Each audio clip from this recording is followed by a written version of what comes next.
Hey there, Vikings fans. You are listening to the Purple People podcast. I am Kyle West. I got Adam Carlson, Heyo! Kyle Smith, Hello, everybody. and a whole bunch of Vikings news to talk about. Yeah, quite a bit's gone down in the last week, and we're lucky to have all three of us here this week, Mr. West, Mr. Smith, and myself, to talk about Vikings football. But first, this is Purple People Podcast, episode number 153. That number just keeps getting bigger every time I read it, and it's incredible. But this episode is titled Far and Away. I don't know if you guys have ever seen that movie, Far and Away. I watched it in I believe it was high school, probably 8th grade or so. Tom Cruise, Nicole Kidman. Oh, wow. What year was that? The only thing I remember from that is, what is it? Days of Thunder. That was a good movie. Oh, I love Days of Thunder. No. I believe it was the first movie where we actually got to see Nicole Kidman's boob. Oh, well, Yeah. America. That's right. Brett Favre. Brett Favre, boobs in America. That's what it's all about. You betcha. You mean text messages? Yeah. But we're going to get into the quick hits. But our first group of quick hits is going to be one just to get out of the way. There was quite a bit of Adrian Peterson talk, so let's get that done. Because I've been kind of tired of talking about Adrian Peterson lately. I don't know about you guys, but I have. Well, at least we feel like we have something substantial to talk about this week. All right, so Adrian Peterson's expected to skip at least 1 week of OTAs. However, Adrian Peterson will not miss Adrian Peterson Day back in his hometown. Of course not. This has led to speculation that he still wants a trade out of Minnesota and that retirement might even be an option. But Mike Zimmer came out and said he will play for the Vikings or not play at all. Now, this brought out a statement from Adrian Peterson saying that his not being at OTAs is unrelated to the whole trade situation, that he's not seeking a trade, that he's just seeking some stability in the long term for himself and the Vikings, and that he just wants to ensure his career with Minnesota. He even ended his statement with "Go Vikings," which was pretty nice. I like seeing "Go Vikings." So that is what has happened this week as far as Adrian Peterson news. It sounds as though Peterson's trying to get a little bit of leverage to work out a deal for a little bit more guaranteed money, as most NFL veterans do. Yeah. But I think this is an awkward time to go about going forward with those demands following the situation this offseason. I'd have preferred, even though I'm not Ben Dogra, I probably would have held off a year to try to squeeze a little bit of more guaranteed money out of the Vikings. Drop that salary, raise the guaranteed. That's what I would have tried to do. But then again, I am not a NFL agent, and Ben Dogra is, and he apparently is a well-known one, so he must be doing all right. It's debatable. He's fired from like half his clients here recently. Interesting. Let's break this down into sections here. Okay. Are we concerned that Adrian didn't show up at OTAs? I'm really not, because historically he never shows up for those. I was hoping you would. But well, I understand that he didn't because he usually doesn't. Yeah, I agree. It would have been nice to have him like a sign of good faith, but he's a little butthurt from his perspective, and he doesn't maybe want to show some good faith towards the Vikings. That is what it is. I'm not really worried about that part either way. No. I love Mike Zimmer's quote. I think that is great. Just every time Zimmer talks, I just gain more and more respect for him. That sends a good message not only to Adrian Peterson, but to the rest of the locker room, essentially with Zimmer saying, no one is above this team, not even Adrian Peterson. So you all are expected to show up and do your job, and you can either play for us or not play for us. If you don't want to, we'll find someone else to do it. But hidden in that statement by Zimmer is also a little stab to say, hey, you are valuable to this team, and that's why we want you here. Oh, totally. So it's a little bit of both, and that statement covered everything so well, so concisely, that it is the perfect Mike Zimmer statement. Mm-hmm. Mr. Smith, what do you think? I take it. I don't really tell you much. Think about players that are on his level. We had Brett Favre here not too long ago. Mm-hmm. He said it openly, and back when I didn't know a lot about football, a long time ago, I actually think these things were important. OTAs, not really worried about. When you start getting to camp and stuff like that, and you're entering close to the preseason, then I want you there. I don't take anything away from it. He's missed them before. This is getting the rookies in line, getting them showing the ropes, the daily routine, letting them run around a little bit. I'm not worried about it. And like you said with Mike Zimmer saying that, he's not being a douche about it at all. He's just laying out the facts. So I think Peterson has nothing to gain but positives from this. He's going to get paid the most out of any running back in the NFL. He will instantly be the best player on our whole team. And a lot of people still want him here. I grow weary about every day that passes when he doesn't make a statement, and the kind of negative, tug of war, standoffish thing happens. I want him back. I want him to play, and I want him to be better than he was 2 or 3 years ago when he had an MVP season. But as far as OTAs go, I'm not worried about it. I'm glad the rookies are there. I'm glad everyone is showing up. It sucks that I think he's the only one who was out. Yeah, he was the only one absent from today. Yeah, it sucks that he was out, but this is just the beginning of the new year. So I'm not worried about it. I would have loved to have seen Peterson get some more reps with Teddy Bridgewater because I want to see that relationship go well. Because we saw what happened with miscommunications and bad relationships between a quarterback and a running back when T-Jack almost took out Adrian Peterson's knee. Adam, it's like you read my mind halfway through that statement. I was thinking that exact same thing. How did you do that? It's just one of those things that's burnt into Vikings fans' memories. Yeah, when Tavares Jackson... He digs in that same place where he finds all these awesome titles that we can never come up with. he reads other people's brains for fun, I swear. Oh. Close out our... Oh, go ahead. Oh, okay. I was going to say is that while I was really glad that Adrian made a statement, we've been saying this for weeks now. Say something. I don't care what you say, just say it. I'm glad that he did. It was really kind of weird that it almost felt like he was asking for a pay raise. He kind of is, but he isn't. Well, he kind of is. It's like after all of that, I don't care what he thinks. It was bad PR for the Vikings. Right. Blah, blah, blah. We've been down this road before. They lost sponsors. He lost sponsors. Yeah, Adrian messed up. Maybe the Vikings messed up a little bit how they handled it. It's really not the appropriate time to be like, hey, give me more money when he could probably buy 20 Ferraris and not even make a dent in his checkbook. And he's skipping OTAs and pretty much giving up $250,000. Exactly. But go ahead, give me more money. Go ahead, do it. And I would also, here's a bold statement. We're getting to a point where you could say Adrian Peterson, best player on the Minnesota Vikings. Debatable, because it's starting to be some of the young guys like Harrison Smith who are starting to step up and take that role, in my opinion. This team is full of young guys that are growing and developing every year. Yep. And I couldn't argue with you too hard on that. I could see that. But our final piece of Adrian Peterson news before we move on to the rest of the NFL is one that Mr. Smith added to our list, is that Adrian Peterson made the NFL's top 100 players of 2014 list at number 62. How? I'm scratching my head. I don't get it. One game is all the way up. I'm going to read this to you guys. Excuse me while I jump in front of everyone. Adrian Peterson played one game last year. Me and Adam were talking about it before the show. Maybe 70-some-odd yards. I don't remember the stat. The first game against the Rams where we just started the season off and obliterated them. He is above Joe Flacco, of the likes of Joe Flacco, Jason Witten, Michael Bennett, DeMarcus Ware. You just named these. Cam Newton, a ton of people. Cam Newton went to the playoffs and won a game with a not-so-stellar offense in Carolina. Yeah, no help. One game. And the players, which we were all talking about earlier, so cool that the players are the only ones who make this list up. That shows you how much respect they have. But I don't see what he merited last season to even crack into the top 100, much less be 62.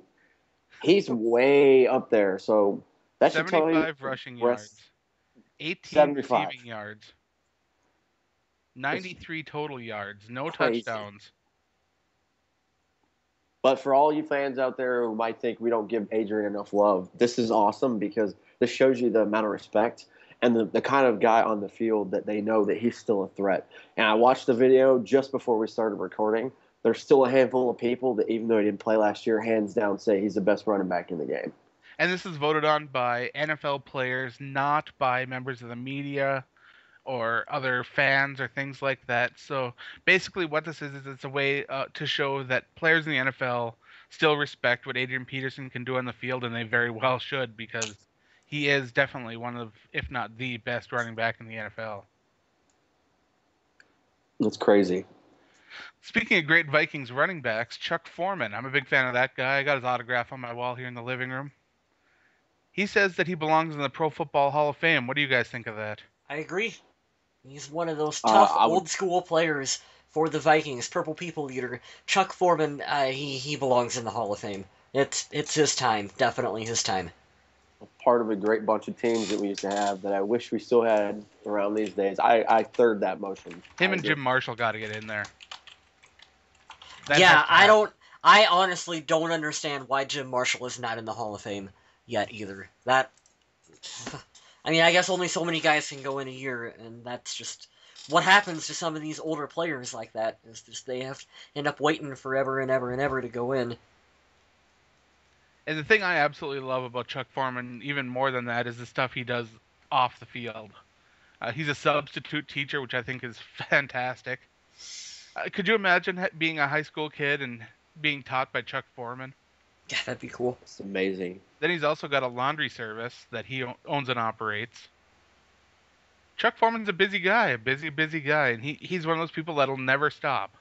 And he like many people in the NFL and like Vikings head coach Mike Zimmer, if you ask him a direct question, he will answer.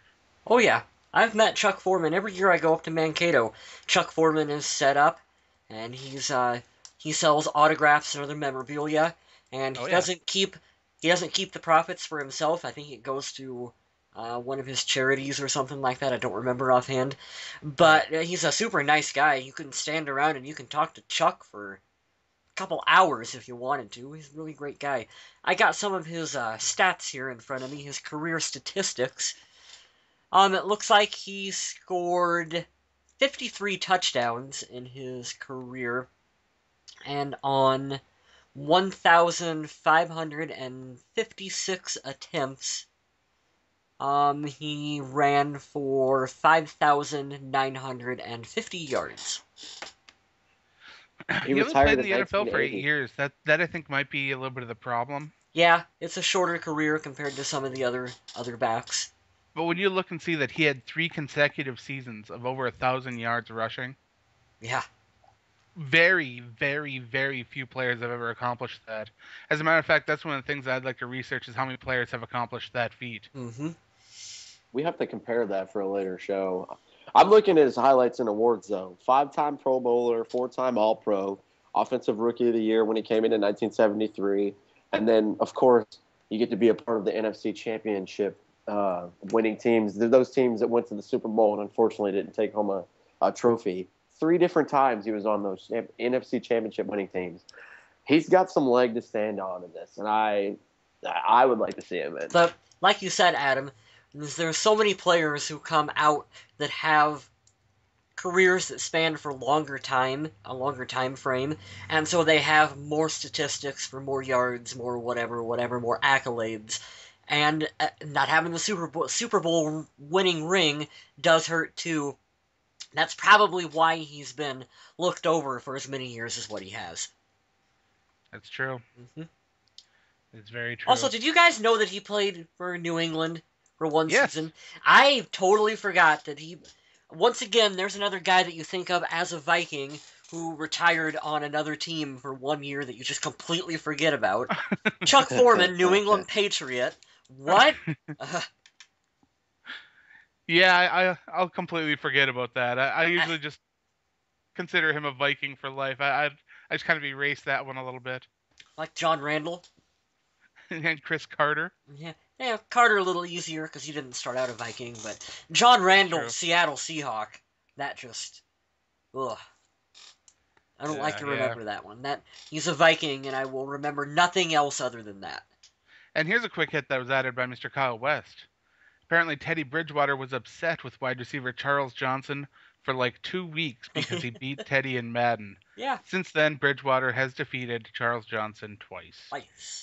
That was in one of his press conferences. They were talking about what the team does kind of in their off time, and some of the guys get together and they play Madden with one another. And I think that's really cool because we had talked about this, something I had ranted about earlier last season, is you see so many guys who go out and they go to nightclubs and they get shot or they do stupid things or they get pulled over and they have a bunch of pot in the car.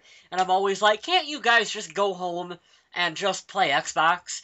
And Teddy Bridgewater and Charles Johnson go home and they play like Xbox, and that's They cool. do. I like that. It is. It's good to see that kind of teamwork Like between the down to team getting to earth, know each other. like down to earth, like relaxed. We don't have to be a superstar. Like We we knew can. that Teddy loved Madden because he talked about importing his plays to Madden and learning the plays that way. Mhm. So we knew that he was a Madden guy, and now we know that I Charles Johnson is I too. really want to play Teddy in Madden. Teddy, if you are listening, hook up your PS4, play me in Madden. I will let you win. Uh, One guy that the Vikings fans have been worried about since he came in a little bit is Mike Wallace. There was some worrying that he'd be a distraction or an attitude problem. But although the season is still relatively new, Mike Wallace has already been putting some of that worry to rest. He has been staying after practice to work with Teddy Bridgewater on routes that they work on during the day, and he's been staying after even longer to work on catching passes from the jug machine. Could this be a new attitude Mike Wallace in Minnesota?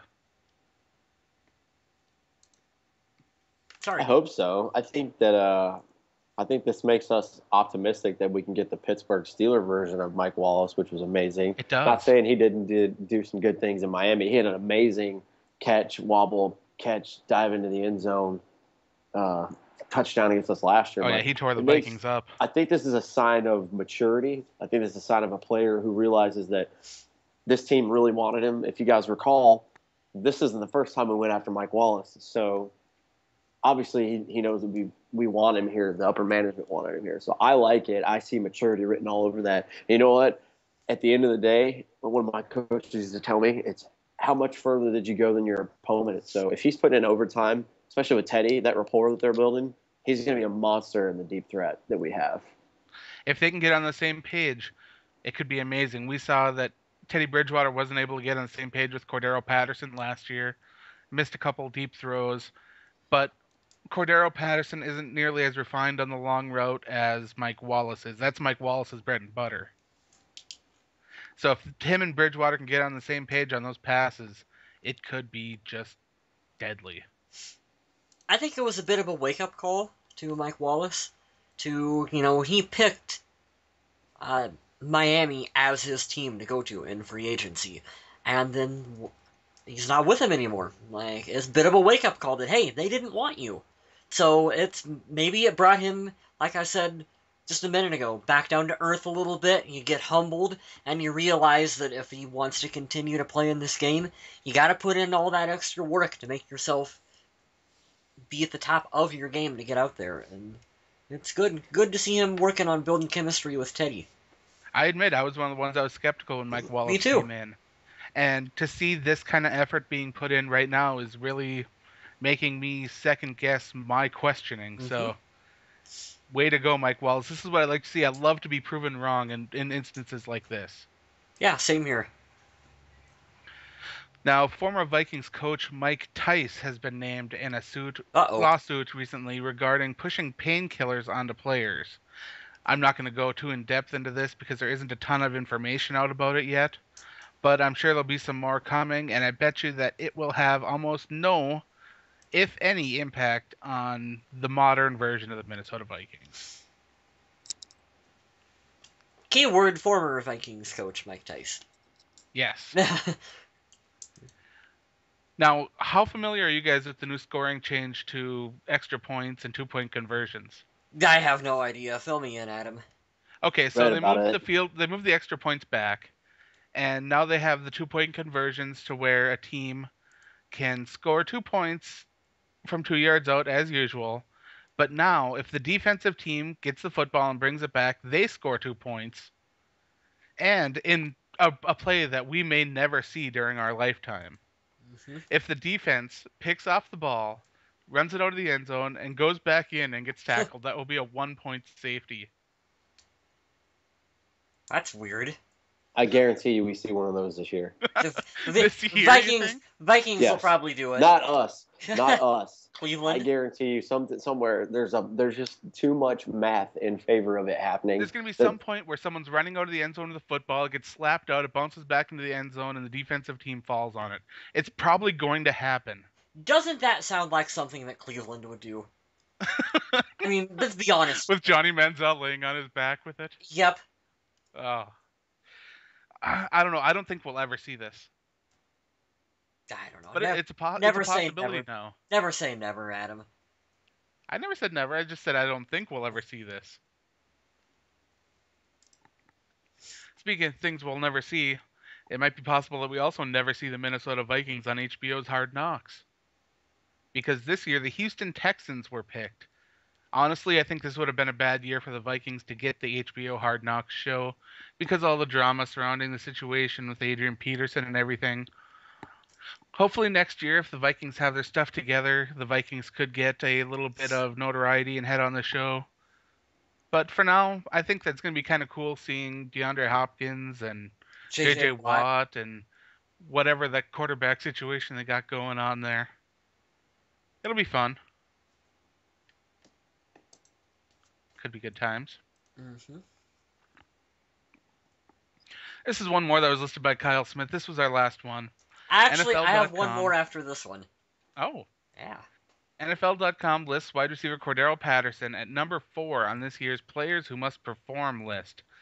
Now, they also went as far as to list Cordero Patterson as their projected starter opposite Mike Wallace to say that Patterson would beat out Charles Johnson for the starting gig.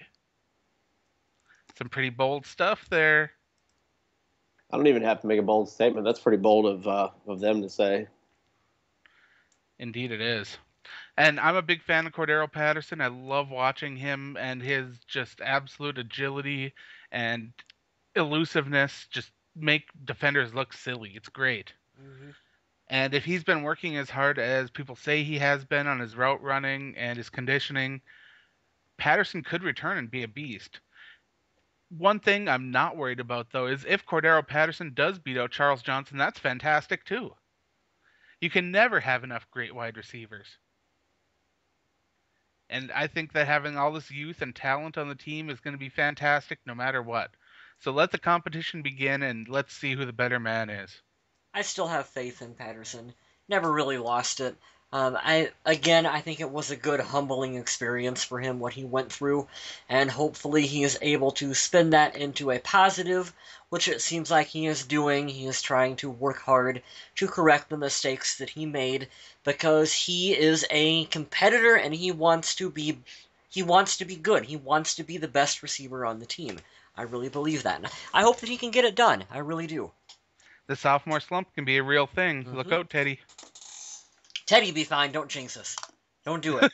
Don't you do it, Adam. Don't you do it. Don't you tell him, Mitch. I love that movie.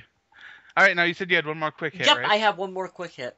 This one is about former Vikings wide receiver Randy Moss. He kept a promise that he made to a Minnesota teenager all the way back in '98. He met this little girl who had leukemia, and he had told her that, hey, he was going to be there for her at her high school graduation. Well, she graduated from high school, and Randy Moss attended, and he actually got to hand her her diploma up there on stage. And That's awesome. I guess Randy has kept in contact with her from '98 onward. Like, he's been in contact with this girl. And so that's super, super cool of him.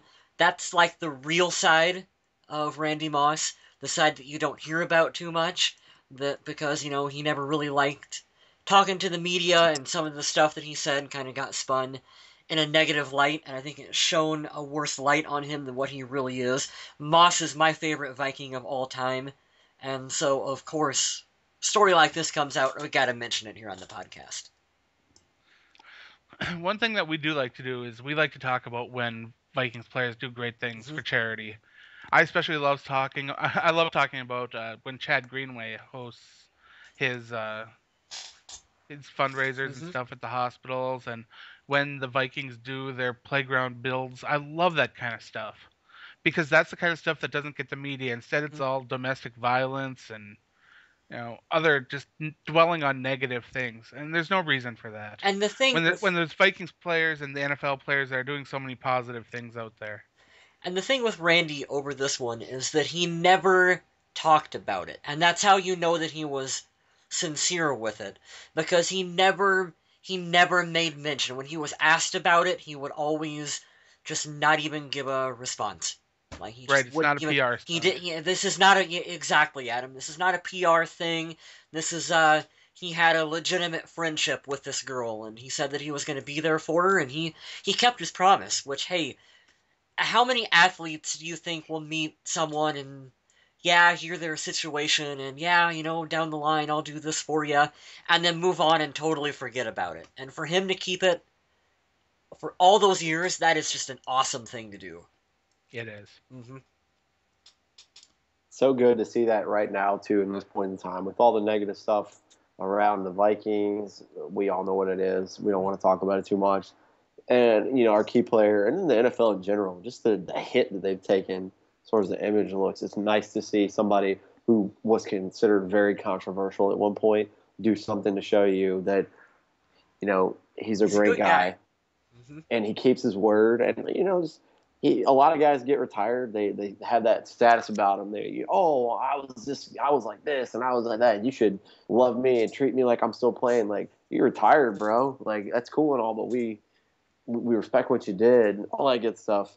I've ran into people like that before too. Some celebrities, some pro athletes that are retired and they act like they're still too good to talk to anyone. But that's really cool, especially coming from him. Like I said, about some of the crazy stuff that he's done before. Hmm. He's not a crazy guy. He's a good guy.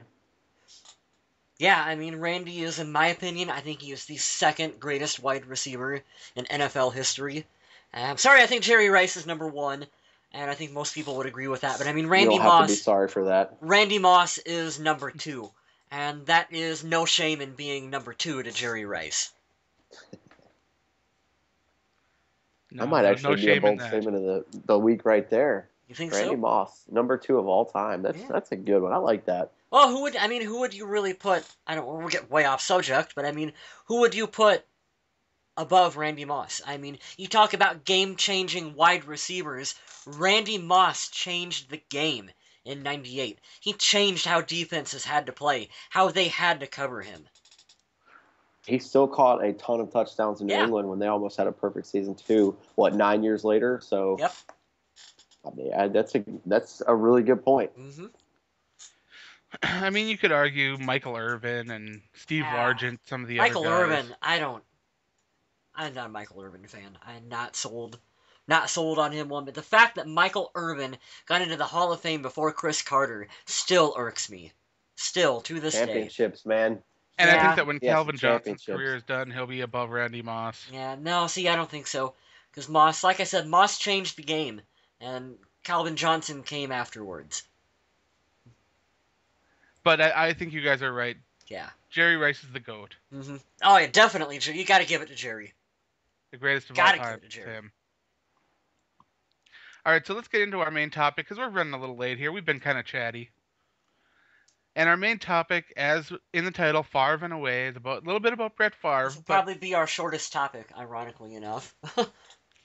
Teddy Bridgewater was asked if he had someone in the NFL that he wanted a career like. It didn't take him long to reply. He said Brett Favre. And then did Now, you he see wasn't how happy leaving it at negative? Brett Favre. Did you see how negative the media instantly got with this statement? No, actually, I didn't see any of that. Oh Jesus, you go on I saw it on NFL.com. NFL.com. Yeah. They did an actual story and an interview about Yep. it. They twisted it 2 different ways. But To they make ultimately agreed that was a compliment. But first thing they ran to was interceptions and interceptions. Yeah. Do you want to have all that many starts in a long career, or do you want to have that many interceptions? Like Favre like- isn't just known for his interceptions. The good far outweighs the bad when it Yeah. comes to Brett Favre. yeah. The thing that interests me is Bridgewater has never been a Favre-like player. Bridgewater's the kind of player that loves just sitting back and taking what the defense gives him. He's not going to throw up bombs. He's not going to take a lot of risks. And I think that's one of the main reasons why Bridgewater picked Brett Favre is that he wants to add a little bit of that kind of element to his game. Some of that unpredictability and maybe take a little risk here and there. Which And we've I think had that'd that be awesome for discussion. Bridgewater. We've had that discussion before, Adam, but we also said that we don't want him to go too far with No. that risk taking because that's not Teddy's strong suit. Like Right. he's not Brett. Like I know, God, now I sound like the media. I don't want to go negative with it either, but because I know exactly what he was saying, and you want to be like Brett Favre because to Teddy Bridgewater, who's what 21, 22, Brett Favre was the quarterback. But the Right. quarterback during that time frame. Some of us a little bit older, I think I would say Joe Montana is like, I'd love to see Bridgewater be like Dan Marino. yeah, Absolutely. Dan Marino is one of those guys that gets no respect because he doesn't have a ring. I respect Dan Marino. See, it went to Joe Montana. Well, because I just said Joe Montana. I'm still thinking. See, Joe Montana is my greatest quarterback, I think, of all time. I'll take Marino. Yeah, see, I'll take Joe. I stand by my Tom Brady statement. I think he's the GOAT, and he's still playing. But we can just stir we are up a gonna whole nother have- pot and We are going to piss have off one everyone. comment. We're going to have one comment. It'll come from somewhere that says, I can't believe you guys run a Vikings podcast and you didn't say Fran Tarkenton. You know, It's Not going to the be greatest- there. it's not going the to be greatest there. of all time. No, But fans One- of the one of the podcast know best. that I love the pocket passers, and Fran was a scrambling, rambling man, Hey, so it wasn't exactly my style. I love Fran Tarkenton too. We much love for Fran, but Of course. greatest quarterback of all time, Joe Montana. And you can't convince me otherwise. Now, Bridgewater didn't end by saying that Favre was the guy he wanted to be like. He also said he wanted to be like Favre, but only with more Super Bowl wins. Ah, I like that. Now, I love it. I don't think it's a shot at Favre either. No, I think it's he not. wants to take that and just be successful.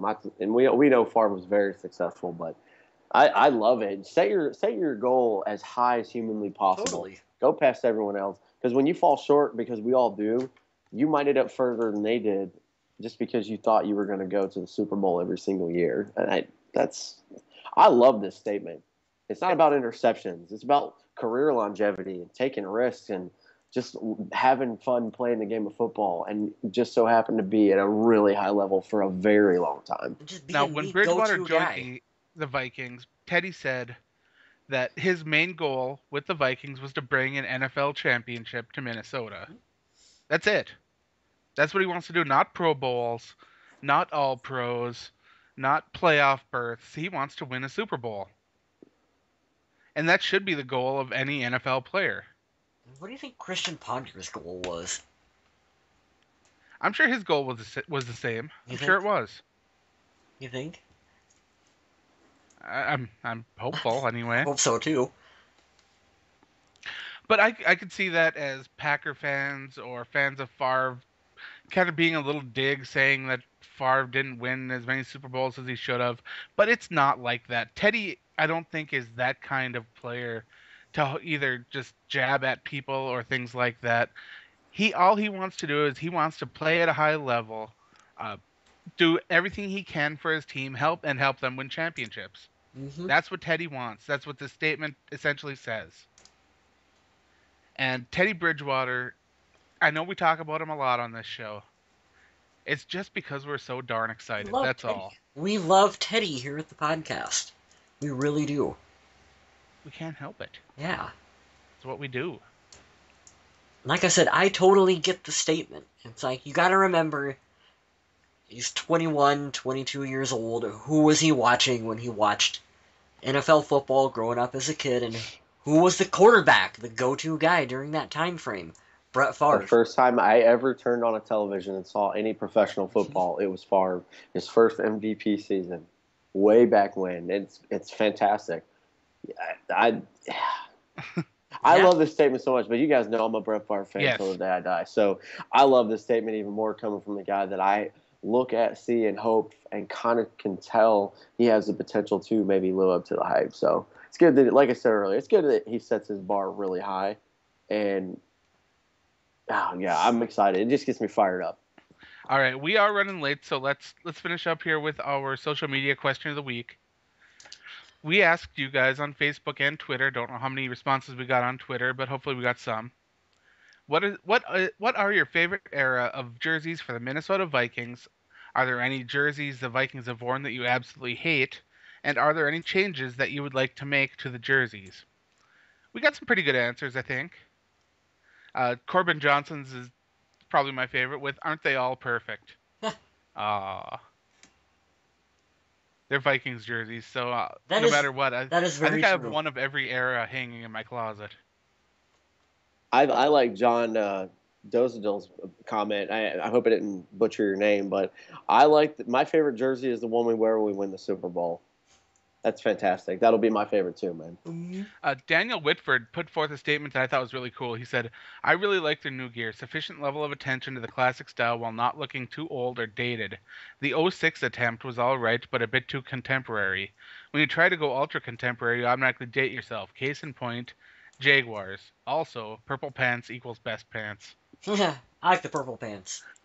I like the purple I like pants purple too, but pants. I know that when they did the ranking of the uniforms and the Vikings Eh, were in the bottom half on eh. NFL.com, they said that the purple pants were kind of cheesy, but I like cheese every once in a while.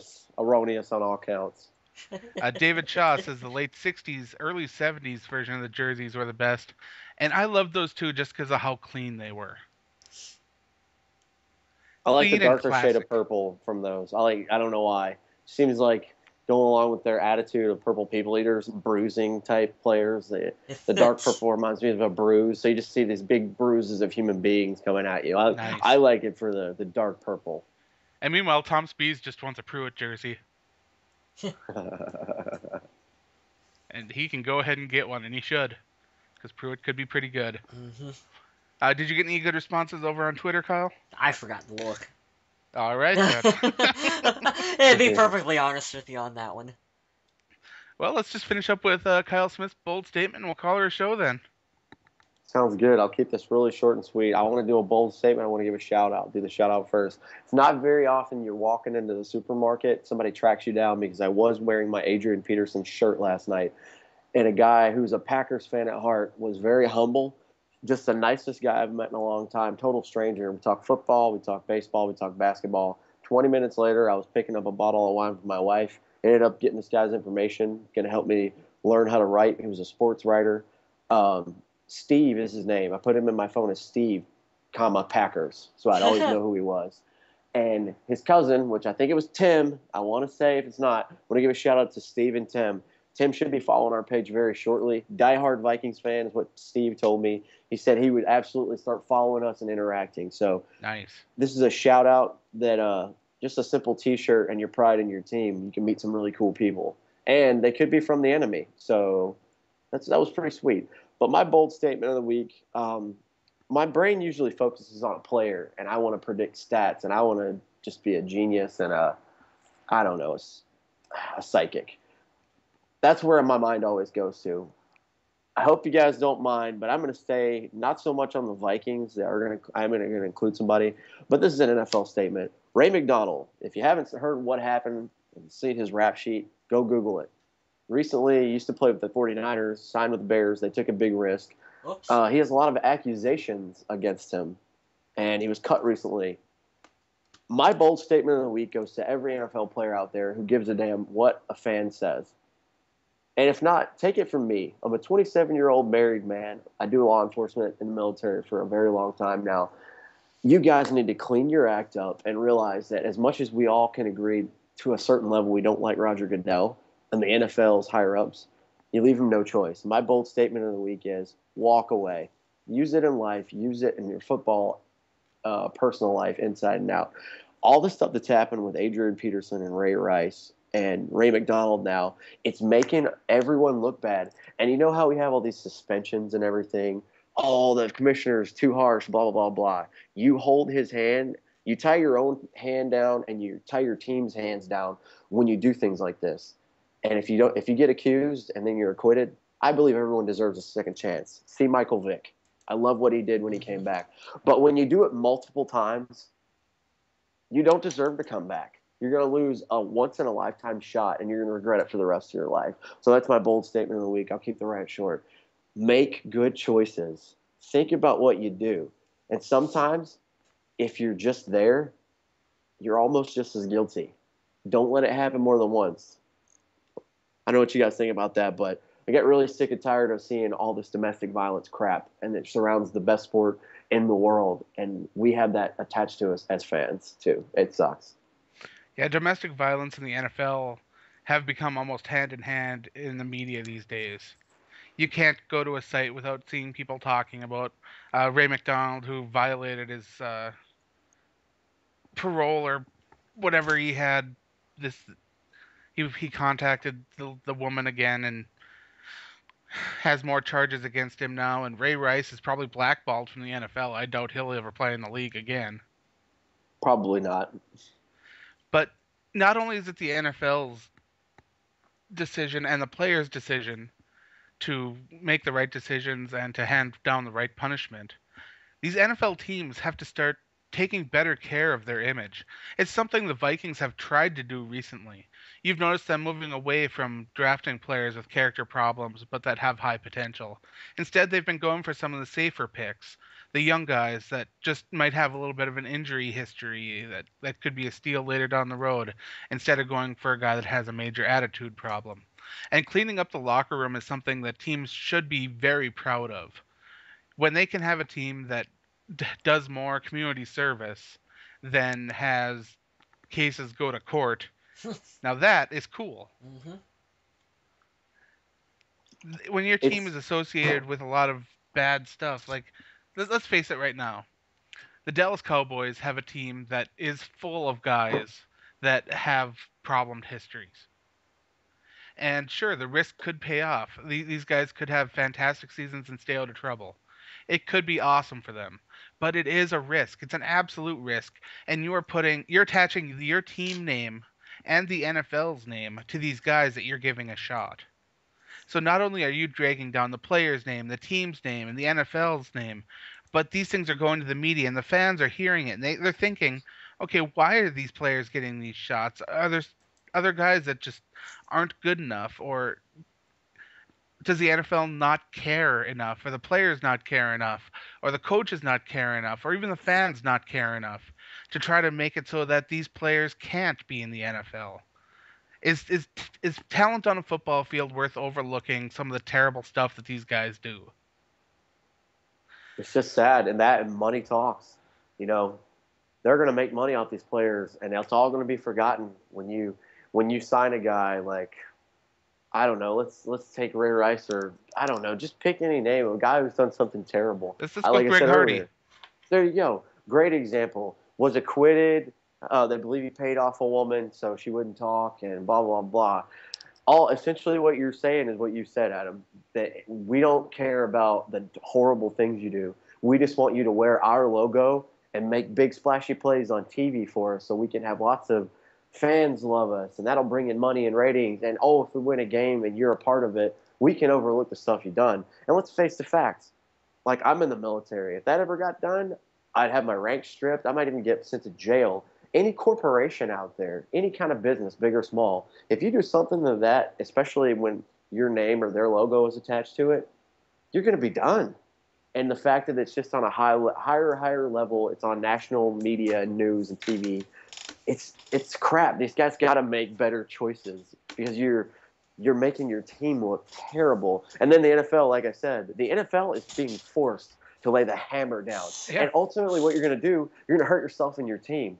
Like AP, I'm sorry what happened. I hate to keep bringing him up, but because of what happened, albeit a mistake, everybody makes them. He hurt himself and ended up hurting the team. You imagine our team last year if that never would have happened. I totally believe we would have made the playoffs. It's things you got to think about. Things you just got to take a step back, remove yourself from that situation. But the soapbox is over. We talked way too long about that stuff tonight. But that's how I feel. If you guys like it, let us know. Go to Facebook. Tell us, hey, Kyle, I really agree with what you said. I'm glad. If you don't, tell me why I'm wrong. Be nice about it, but tell me why. We might actually feature you. And we're going to ask a social media question like we do every week. And we want to get your guys' responses so we can interact and give shout-outs like we did tonight. Did you see what Kyle Long tweeted after the Bears released Ray McDonald?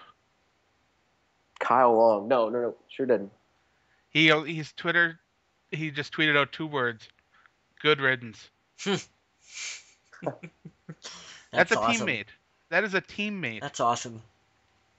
Those are the guys that stick by you even when something bad happens. And if he says that, there's something to be there's some far more than 2 words to be said because of that tweet. Dude must have been a pretty big asshole in the locker room. I mean, come on. Oh man. Yeah, we went off a little bit this week, and we apologize for running a little late. But I know you guys probably don't mind us talking a little bit extra football. We went off on some tangents, talked about the greatest wide receivers of all time and our favorite quarterbacks, and we even talked about T-Jack a little bit. But we appreciate you staying tuned and listening. You know what's a good show when we hit Tavares Jackson quarter. That's right. No Spurgeon win this week, though. Oh, or Paul Blart. Paul Blart. Oh, we're not hitting the Blart quota.